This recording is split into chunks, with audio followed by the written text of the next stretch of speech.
Hey, let's bring in Michelle Malkin. She joins us every Thursday from Colorado Springs. Hello, Michelle. Hi there. Hey, let's talk about the ad that everybody is talking about. Most are just disgusted by how low the campaign has gone.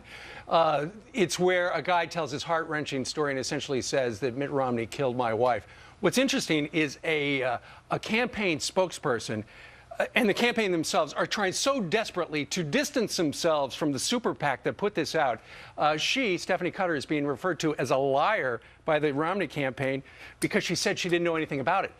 And yet, she did know the details of this guy's case because, Michelle, we're going to play a little snippet of a conference call she hosted with Joe Sopcich back in May where he told his story. Listen. After we lost our jobs, we found out that we were going to lose our health insurance and that our pensions hadn't been funded like Bain promised they would be. I was lucky to find another job as a custodian in a local school district. They gave me some health insurance, but I couldn't afford to buy it for my wife. A little while later, she was diagnosed with lung cancer. Thank you, Joe. We really appreciate you and David sharing your experiences. So that's kind of straight. That's kind of specific for somebody who says she doesn't know the story. She was actually hosting the conference call. Yeah, thank you, Joe. Pants are on fire, skirts are on fire, hair is on fire at the White House. This is a straight-up lie. I'd like to see the Romney campaign really hammer away at this, and they really should be on fire themselves at Team Romney over how they've been slandered and libeled and caught in a blatant lie here by the Obama administration.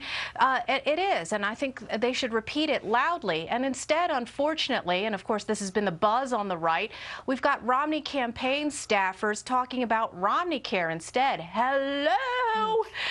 This is totally blown up in their faces, and it's time to nail the administration and the campaign for what is obviously clear illegal coordination. But you do not like the Romney camp's response. No, I mean, what they've got to do is fight back and hard on the counter narrative here. Remember, there's a bigger picture of smearing Republicans and conservatives as heartless murderers. That is what they're trying to do here. When of course, Romney has nothing to do with what happened here. And of course, the more that this Joe Sopcich is on the air telling the real story and doing the fact checking that obviously the Obama campaign and the White House didn't do, the worse and worse it looks for the Democrats. And speaking of that, Michelle, in fact, the details are coming out more that basically the campaign did not ask the right questions or glossed over them, because the latest thing is that Sopcich was on a different cable network, and he talked about how it wasn't just that his job was sort of pulled out from underneath him and eliminated. It's true that the factory did close, but he was offered a buyout. Listen. In my case, in my department, they actually offered to buy our jobs out from underneath us.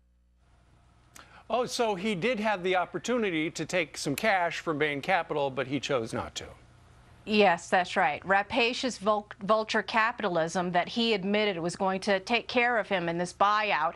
And of course, the fact that they had insurance at the time, that it was years and years later that the wife was diagnosed and unfortunately passed away. And look, I don't think that any hostility or animosity needs to be trained at this man. He is a tool, and he was being directed with this story by people in both the White House, hello, Stephanie Cutter, and at Priorities USA, the PAC that is run by the former White House spokesperson, Bill Burton, and they need to answer for it. Right. Not just in the narrative, media, storytelling context, but as I said, there ought to be legal ramifications, because these are the very same people who spend every waking moment accusing Republicans of doing the very same thing that they've been caught red-handed doing. Michelle, Dick Morris was on our air last night, and you were talking about the response that Mitt Romney and company should have. Dick Morris had a suggestion, and it went like this. Listen. I would put Ann Romney on. I want to have her say, Barack Obama is running an ad saying my husband is not sensitive to people with cancer, and in fact accusing him of helping to aid in the death of a woman who died from cancer. Well, as you may know, I battled breast cancer, and I had no more supportive person than Mitt Romney. Well, Does that work, Michelle? I would think so. I think what he's getting there, of course, is what a lot of us have been saying. We want to see some spit. We want to see some fire. We want to see them get in the faces of people who are accusing them of every last sin on the planet. Michelle, don't you think the Romney campaign is trying to take the high road while they are down on the low road? But there's nothing dirty and low about responding directly to these character assassination attempts.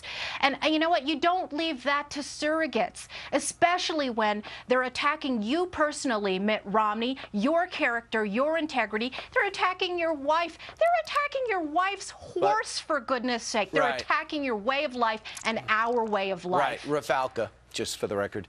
Rafalca derangement syndrome. Exactly. Okay, you just coined something new. RDS. Michelle, I have another theory, and I thought about it, and I think it's brilliant. You ready? I believe that the Obama administration, the re-election campaign, is absolutely on message and has to be pleased. From Harry Reid's outrageous statement to this outrageous ad, for 2 weeks we're not talking about the 3.5 years where the president was in office. We're not talking about the economic numbers, which aren't going to get better. We're not talking about the stimulus package, which is missing in action. We are talking about ads and responses instead of the record. So I think it's going perfect for President Obama. Well, it only is because the Romney campaign has failed to capitalize and pivot. I mean, they were given a golden opportunity with this steelworker's wife cancer ad to turn around and say, guess what? You know who the real murderers are in the White House? If you want to talk about figurative murder, how about the Obama jobs death toll? How about the thousands of workers who've had their pensions and health care stripped from them because of this crony administration giving away things to big labor? Let's talk about all of the jobs that have been snuffed out over the past 4 years. But no, instead, we had a Romney operative talking about Romney Care. What? Yeah, I mean, and in fact, if you were producing the ad, you would focus in on the non-union workers at, say, car dealerships and Delphi and GM and car manufacturers that lost their jobs that nobody's talking about. Yeah, that's right. Look, the right and the conservatives and Team Romney have all of the ammunition they need. And as Brian said, it's the record.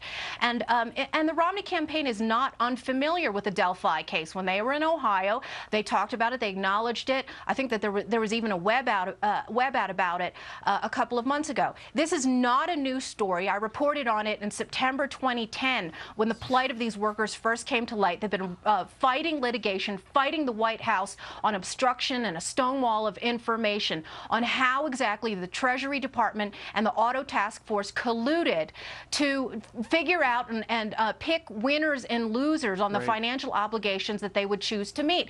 And the non-union Delphi white-collar workers were cut out of the deal. And in some cases, their pensions were eroded by up to 70%.